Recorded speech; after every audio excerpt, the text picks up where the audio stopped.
అతని మనోభీష్టము నీవు సఫలము చేయుచున్నావు. అతని పెదవులలో నుండి వచ్చిన ప్రార్థన నీవు మానక అంగీకరించుచున్నావు. కీర్తనలు 21వ కీర్తన 2వ వచనము.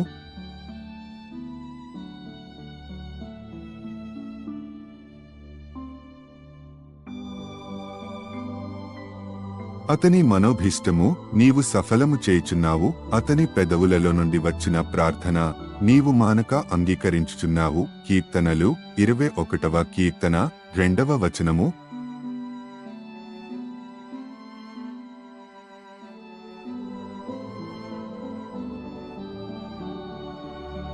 అతని మనోభీష్టము నీవు సఫలము చేయుచున్నావు. అతని పెదవులలో నుండి వచ్చిన ప్రార్థన నీవు మానక అంగీకరించుచున్నావు. కీర్తనలు 21వ కీర్తన 2వ వచనము.